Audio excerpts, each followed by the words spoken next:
Radio updates, update the website.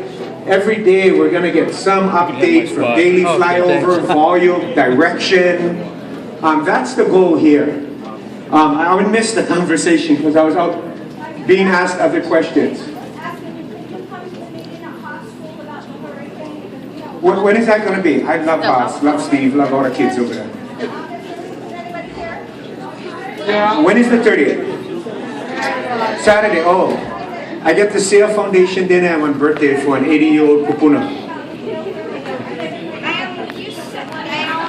Okay, we're happy to answer questions. Hey guys, I'm going to turn the mic back over to the experts. What's the escape and evasion plan? Excuse me?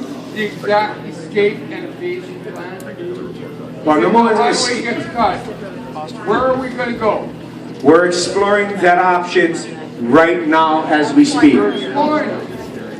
Absolutely, every day. We're sitting around with Dr. Jim first notified us of the output and the advancement of the flow and the direction. Right? We're at the point now where a lot of things can happen with the direction of the flow, with the volume of the output. Like Dr. Jim said, it went into a lava tube. What they're looking at in this area is that this whole segment has a series of channels. Little crevices and channels. Like I'm from Kalapana. When the lava flow finally took us in Kalapana, wasn't because the flow came at Kalapana. It was just it had filled up. It had gone for so long that the direction was forced to turn because the lava had filled up every other crevice. What we're talking about right now is the flow. The reason we had a conversation, exploring options and alternatives is because the flow took on added volume and it picked up its advancement, as geologists talk. Advancement means moving fast, right? For us guys, like, hey, what do you mean rapid advancement or increased advancement? What they're saying is that this flow is moving really fast. When we talk about options and alternatives, we're talking, what if it moves at 100 meters a day in its current direction? How long before Kaohe Homestead? How long before Pahoa? It could go 130 meters a day. Could go 50 meters. Could stop. So, everything is on the table. You know what? Talking story and information solves problems, right? Yeah. So what we're trying to do with the best resources we have available. What this is information and education outreach. Right? Letting people know. It reaches a point where you don't want to say too early because it just might stop and nothing happened. You don't want to alarm folks unnecessarily. But it's reached a point where it's imperative that we share the information, how much lava is coming out, where it's coming out at, where is the farthest advancement, and what are some of the potential directions it could go. This lava could hit one of these channels and ridges, head down to Kalapana. It could go into the lava flow and go a large volume and disappear. It could re-emerge. Right now we're trying to track it in the tube by smoke and they're trying to track it, but it could pop up anywhere.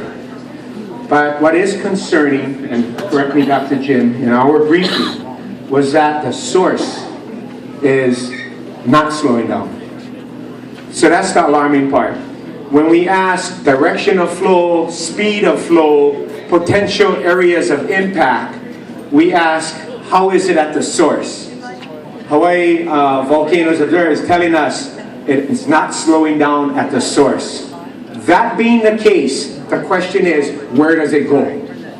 Right now it's above Kaohe Homestead. So last night, Dr. Jim and Darryl did a briefing for about 60 members of Kaohe Homestead residents.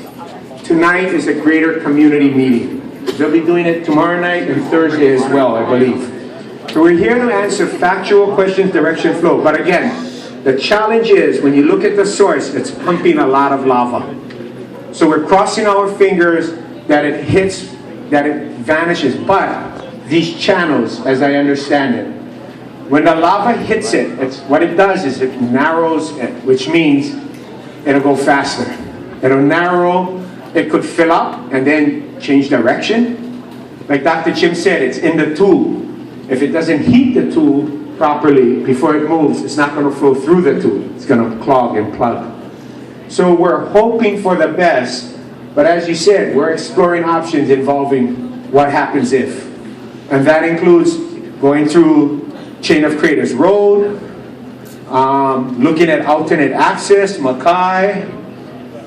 It involves everything. We're talking about potentially devastating impacts in Lower Puna.